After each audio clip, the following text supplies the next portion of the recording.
Yo guys, welcome to PLO Order's first video. Today's file name is how to adjust to 3 max PLO compared to 6 max. And often it creates problems.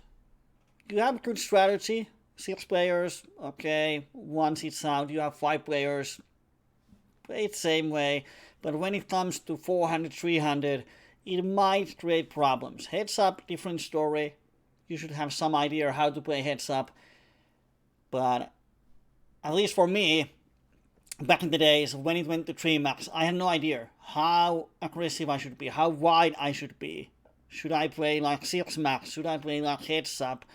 What the hell should I do? Don't worry, today I'm going to show you what should we do. And the first thing that we start is to compare 6 max frequencies to 3 max frequencies. Now, these two sims I've used are not identical. There's small changes in rate structure, but you can see the bigger picture. First thing is button raise first in. I've rounded it to nearest whole number, no decimals here. But as you can see, it's exactly the same. Button open, blue one is for 6 max. Frequency 52.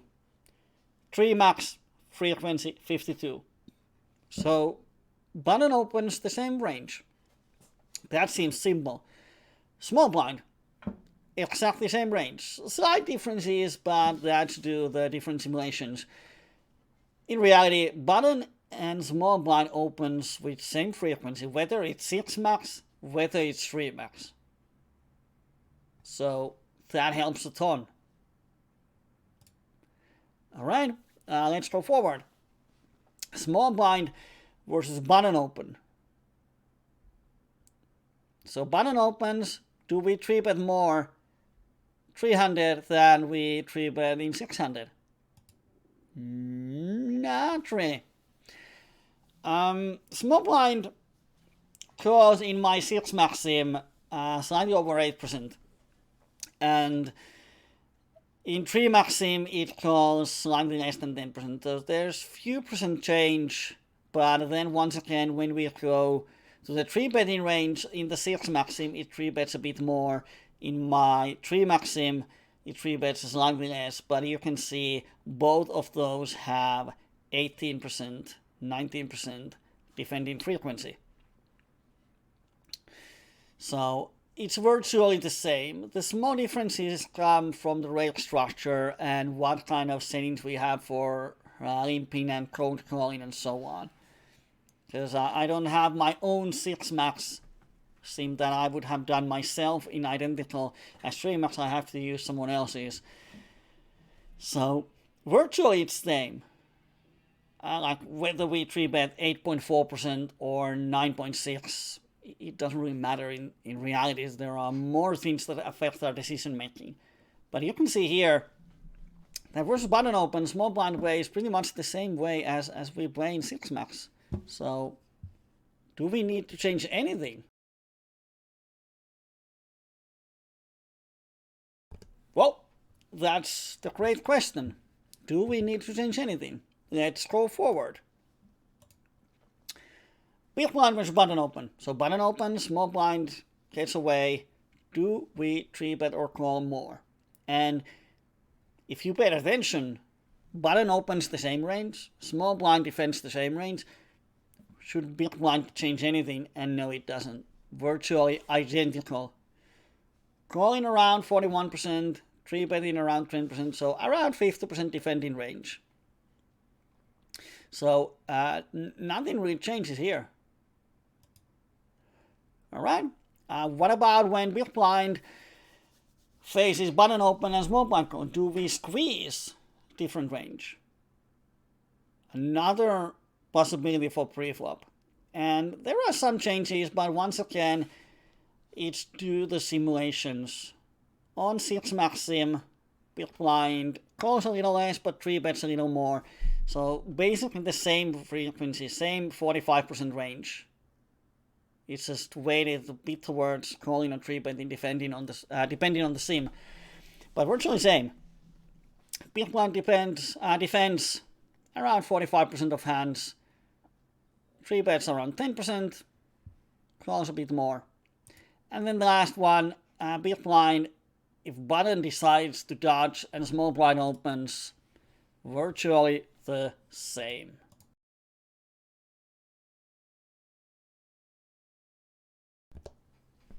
So you can see the frequency is quite high here, but even in 6 max, big blind calls 65 to 70%, and then 3-bets around 10%.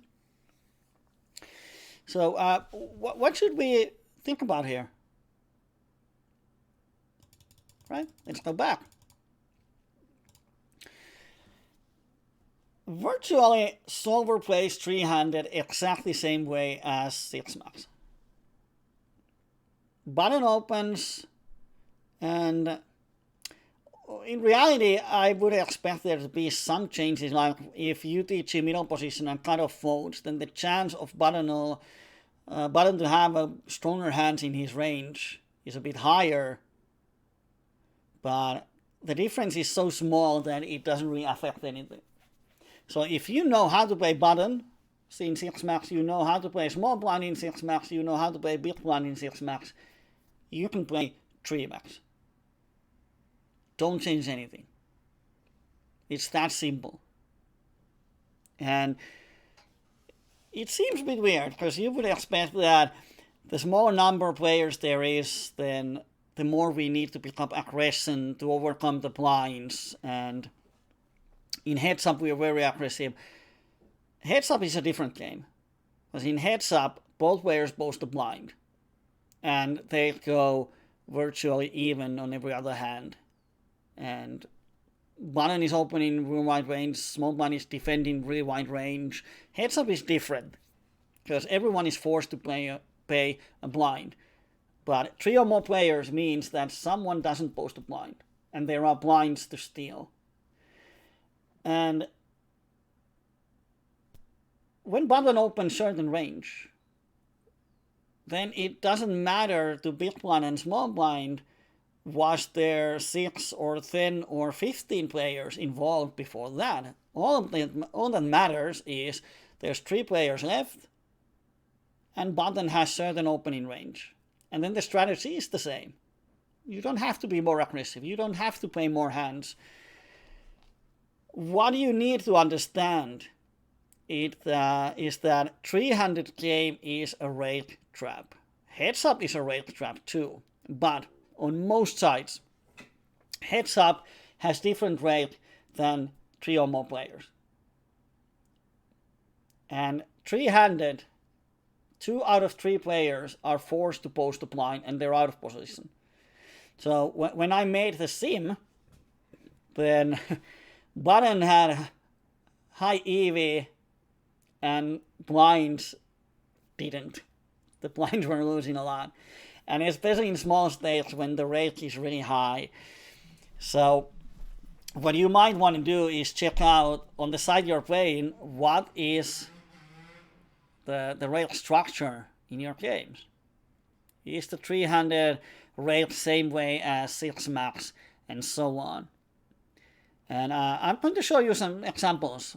Just a second, let me download my files.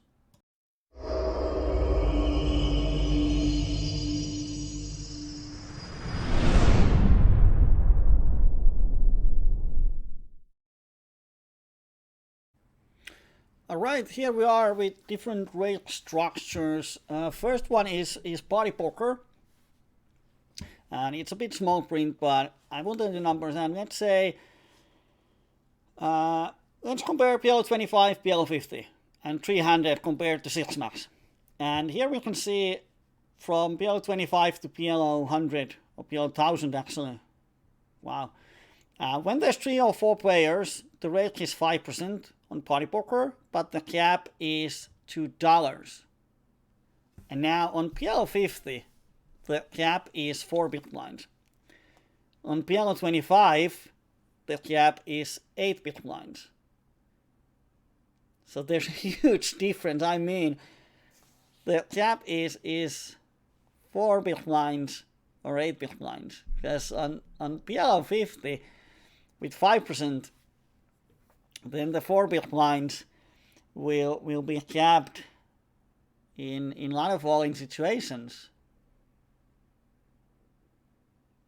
I mean, if both players put 50 BBs on the pot, then the cap will be met. So on all-ins, the rate is half of what it is on PLO 25. And that's why I want to show you guys, different rooms have very different rate structures. Like PLO 25 on party poker, 300 is a rate trap. PLO 50, not that big of an issue. PLO 100, even less, it's 2 BB cap, 300. And then on PLO then, the cap is 10 BB on all number of players. So PLO 25, PLO then on party poker rate is a lot higher than on PLO 50. There's a really big difference. Then on Poker Stars, this is in Finnish. For some reason I can't access the English website. But here we have pot limit and PLO then 4.25 rate, a bit lower than on party poker. 3-player cap, 10 BBs. Alright? But the cap is 15 BB on 5+. But PLO 25, then same percentage, same cap. So it has 4 BB cap on PLO 25. And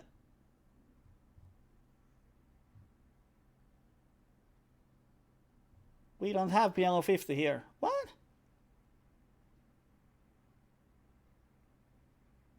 Pot limit Omaha.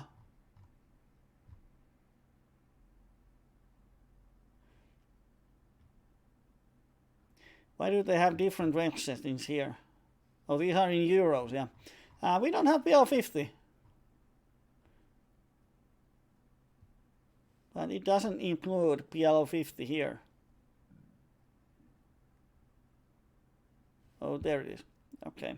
So in PLO 50, it probably is this one 5% with 1.5 blinds cap. I think they are missing it. It should be more.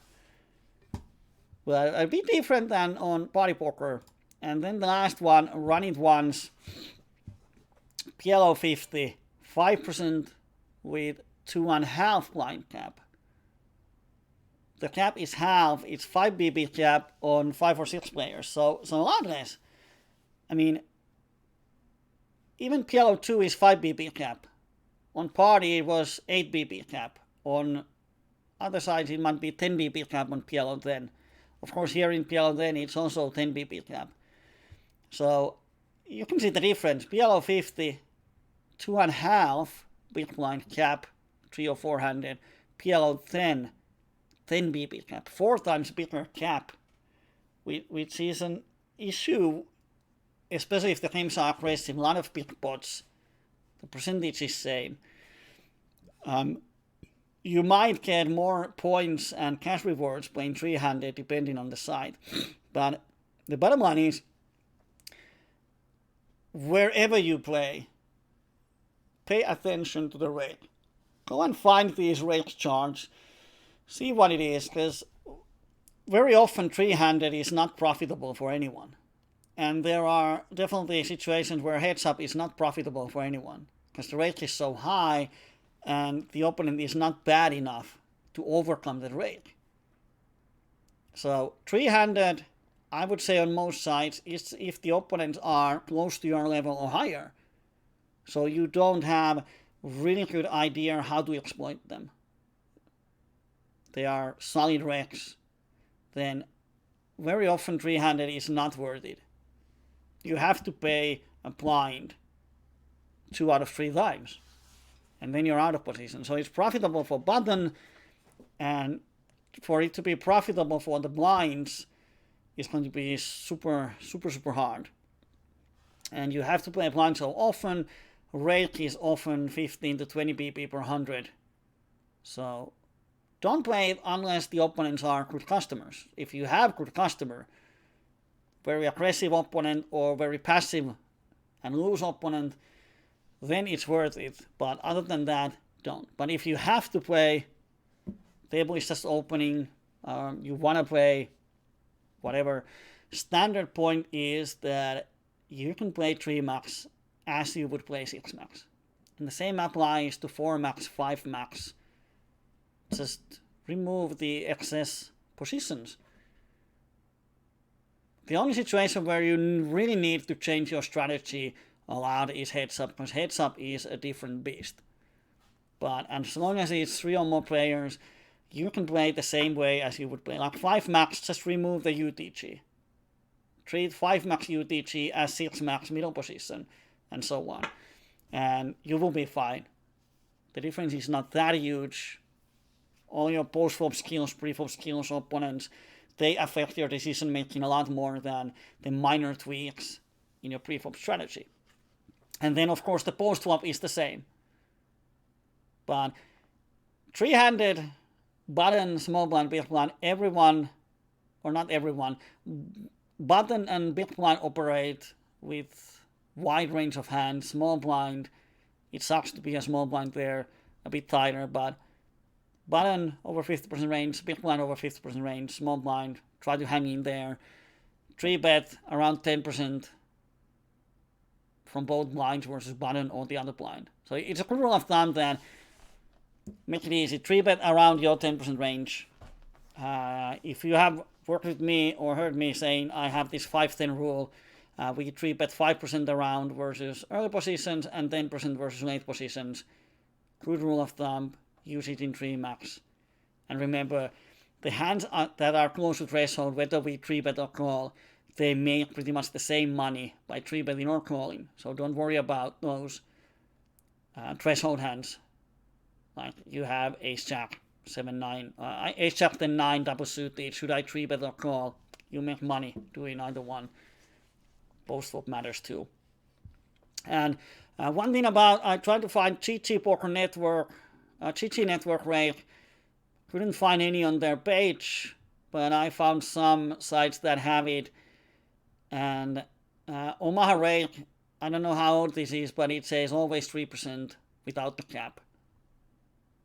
So on PLO 10, PLO 25, probably not an issue, but on PLO 50 and above, it starts to make a difference if there's a lot of all-ins, because now there is no cap. So 3%, if you go 100 BB all-in, then 3% rate would be 6 BB. And now on run it once, the cap is 2.5 BB. So the difference is 3.5 BBs, more rate. And if you're deep, below 100, definitely an issue. But I hope this clarifies how to adjust to 6 max, well, from 6 max to 3 max. Post-flop is the same, doesn't change a lot. So hope you enjoyed. Short video, first one of PLO Order. Too bad the first topic or the file didn't have too much strategy. I hope that changes in the future. And these are going to be kind of short, 20 to 30 minutes. You can one each week. Hope you enjoyed and give me feedback. How could I improve it? And if you have any proposals or suggestions for future topics, then go to the Discord channel. Give it there. I'm more than happy to produce videos that people like to see, because that's the whole idea of PLO Order. So I will see you on the next time. Hope you enjoyed the video. Bye bye.